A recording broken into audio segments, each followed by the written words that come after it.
बात करते हैं पन्ना जिले के उत्तर वन मंडल की अंतर्गत आने वाले देवेंद्र नगर रेंज एवं विश्रामगंज रेंज, जहां पर आपको एक घने जंगलों के बीच ले चल कर के दिखाते हैं, जहां पर साथ में उत्तर वन मंडल अधिकारी गर्वित गंगवार एवं देवेंद्र नगर रेंज के रेंजर शुभम तिवारी के साथ बांस विशेषज्ञों की टीम एवं आम ग्रामीण जो कि बांस जंगल में पूरी तरह से एक निश्चित समय के बाद अनुपयोगी सिद्ध हो जाते हैं एवं आग लगाने वाले कारक और अनुपयोगी सामग्री सिद्ध हो जाते थे। वहीं पर उत्तर वन मंडल के अधिकारी गर्वित गंगवार ने एक ऐसी नीति बनाई है जो वरदान साबित होने वाली है, और उस नीति की परख विशेष करके आप सभी देखिए। आखिर इस नीति में ऐसा क्या है कि जो लोगों को, जहां आम ग्रामीणों को रोजगार देने वाला है, वहीं पर अगर बात करें तो प्रत्येक समिति को लखपति बनाने में सहयोगी है।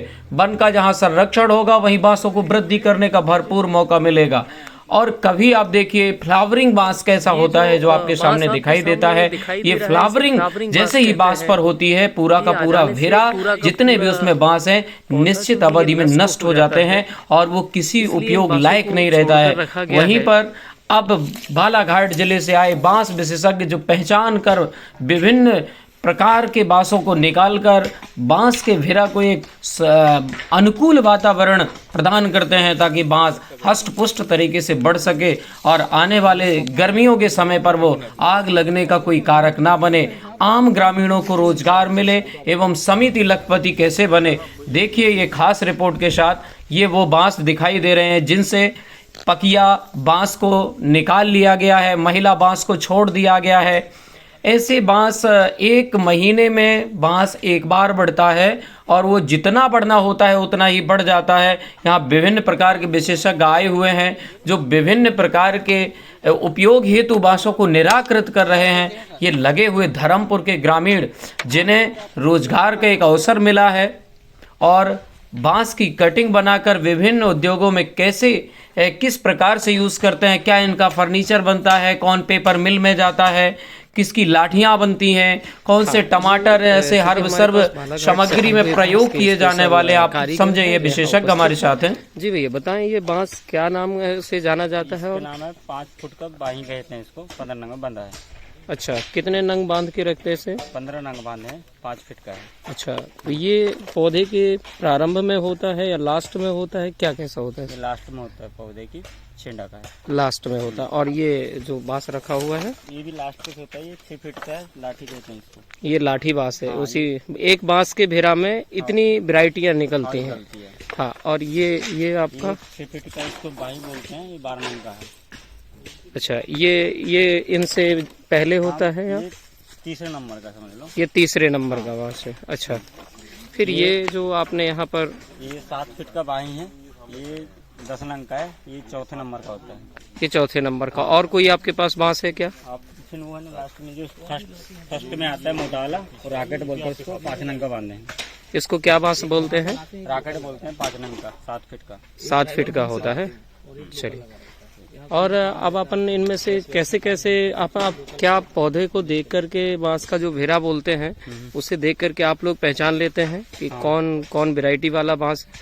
अच्छा, तो कौन से बांस हमें नहीं काटना चाहिए? वो बांस थोड़ा जो कवला रहता है वो बांस निकालना चाहिए, जो बांस जट्ठर हो गए उसको काटना चाहिए। अच्छा, बाकी के बांस काट सकते हैं हम, लेकिन कोमल नहीं काटना चाहिए। तो फिर क्या फिर से बांस उसमें निकल आते हैं? हाँ, निकल आते हैं ना फिर। अच्छा, मतलब प्रत्येक वर्ष अपन इनसे उत्पादन ले सकते हैं।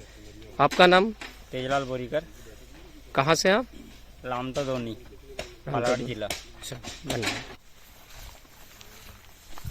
बांस विशेषज्ञों की टीम के साथ पन्ना उत्तर वन मंडल अधिकारी गर्वित गंगवार समझाते हुए स्थिति में अगर नियम तो एक है कि गट्टी के ऊपर अधिक ही विशेष काटा जाता है। एक नियम रस्सी के रॉड और ये रोशन का है। जैसा ये बांस की गट्टी है तो नीचे से काटा जाता है, लेकिन अब बनता ही नहीं था तो आप ऊपर से थोड़ा सा काट।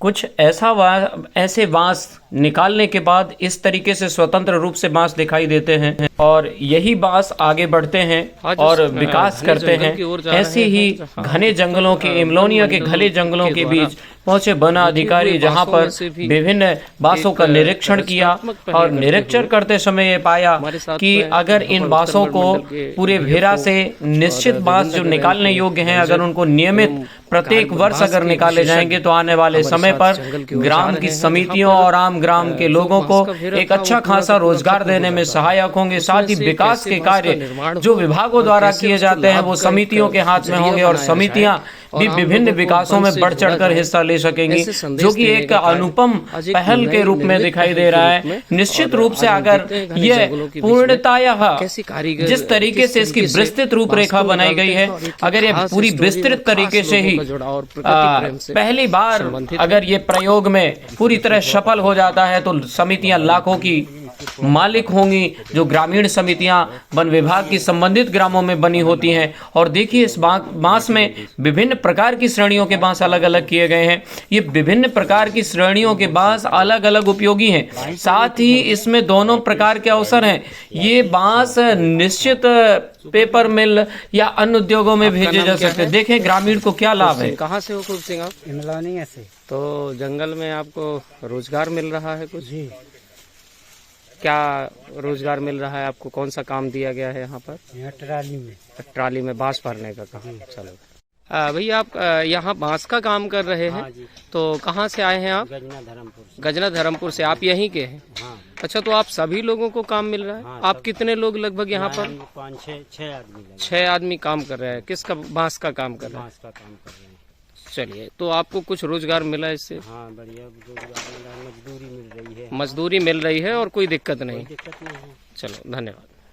आगे आप हमें एक एक बताओ, इन बांसों में से हम कैसे पहचानें कि कौन सा बांस क्या है?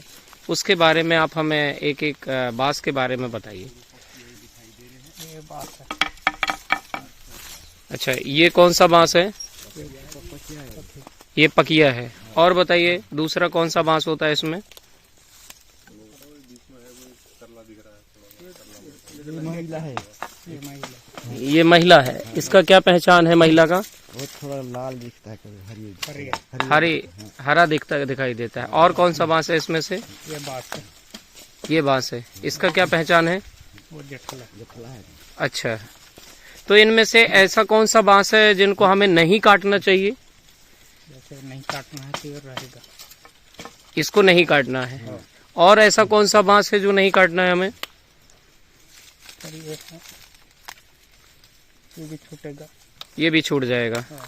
तो फिर इसके बाद आप ये बताइए कि जब ये आप चुनिंदा बांसों को काट लेंगे तो क्या फिर से बांस निकल आएंगे? आप कोई दिक्कत तो नहीं होगा इसमें? निकल जाएगा। अच्छा, ये एक और बात आई थी कि ये बांस क्या फ्लावरिंग कर चुका है या नहीं कर चुका है? नहीं होगा। अभी नहीं हुआ, इसलिए इसको आप पूरा काटेंगे, कुछ बांसों को छोड़ करके बाकी छोड़ देंगे। ठीक। सर, आप यहाँ पर आए हुए हैं, यहाँ बांसों की कटाई की जा रही है। सर, इससे आपके विभाग को और क्षेत्रीय या ग्रामीण लोगों को सर क्या फायदा होने वाला है? इसके संबंध में आप क्या कहना चाहेंगे? देखिए, आप इस समय जो है ये सिमरिया ग्राम वन समिति है, उसी के क्षेत्र में ये बांस का प्लांटेशन है। तो और यहाँ पर ये काफ़ी पुराना प्लांटेशन है, तो इसमें बांस भिर्रों की सफाई का काम चल रहा है। देखिए, बांस भिर्रे की सफाई से जो भी बांस इससे निकलता है उस पर समिति का पूरा अधिकार होता है। तो ये बांस जितना भी यहाँ से निकला है ये समिति के माध्यम से ही ये कटवाया जा रहा है और उन्हीं के माध्यम से इसकी बिक्री की जा रही है। तो जितनी भी इससे आय होगी वो समिति को प्राप्त होती है, समिति की स्वअर्जित आय होती है, जिसका काम समिति, ग्राम वन समिति अपने किसी भी विकास कार्य करने के लिए स्वतंत्र रहती है।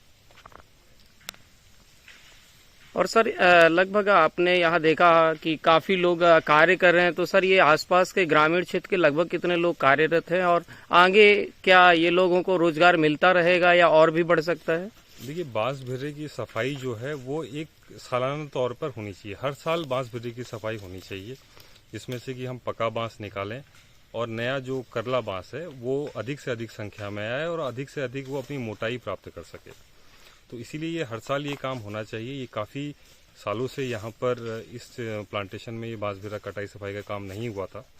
तो अभी आई की कार्य योजना यही है कि ये हर साल निरंतर रूप से चले अब चूंकि यहाँ पर स्थानीय लोगों को बांस बिर्रा की कटाई सफाई कैसे करनी है इसके बारे में प्रशिक्षण भी प्राप्त नहीं था, तो हमने कुछ लोग जो हैं, कुछ स्थानीय बालाघाट से जो लोग इस काम को करने में दक्ष हैं उनको बुलाया है। उनके साथ में जो स्थानीय लोग हैं उनको मिला के यहाँ के लोग भी सीख रहे हैं कैसे ये काम करना है, ताकि निरंतर हर साल वो ये काम कर सकें और उनको ये समिति को ये लाभ जो है वो प्राप्त हो सके। क्या सर, अगर ऐसा बना इनकी भेड़ों की सफाई होगी तो क्या सर आगामी वर्षों में फिर ये पुनः बांस ऐसे निकल पाएंगे? हाँ बिल्कुल। देखिए बांस जो है वो जब तक उसका पुष्पन नहीं होता है, जब तक उसकी फ्लावरिंग नहीं होती है, वो भी वेरी करता है अलग अलग स्पीसीज में, कोई 40 साल बाद, कोई 50 साल बाद। तो जब तक फ्लावरिंग नहीं होती है हर साल बांस जो है वो नए शूट्स पैदा करता है, नए करला बांस जो है वो पैदा करता है। और जितनी इसकी हर साल नियमित रूप से सफाई होगी, इन बांस भिर्रों का प्रबंधन होगा, उतनी अधिक संख्या में इनमें करला बांस नए आएंगे और जिससे कि हम नए जिन बांसों का हम विदोहन कर पा रहे हैं तो वो हर साल वो संख्या जो है हम उसको मेंटेन कर पाएंगे। और सर ये अभी गर्मियों की सीजन में आग लगने वाली समस्या से भी निजात मिल सकता है क्या इसमें? देखिए बांस के जंगलों में आग जो है एक बहुत बड़ी समस्या होती है और इस समस्या को कम करने के लिए ये भी एक प्रभावी तरीका है कि बांस के जंगलों की नियमित सफाई होती रहे, ताकि उससे पुराना बांस, सूखा बांस उससे निकलता रहे, तो इससे आग लगने की जो चांसेस हैं वो भी कम होते हैं। धन्यवाद।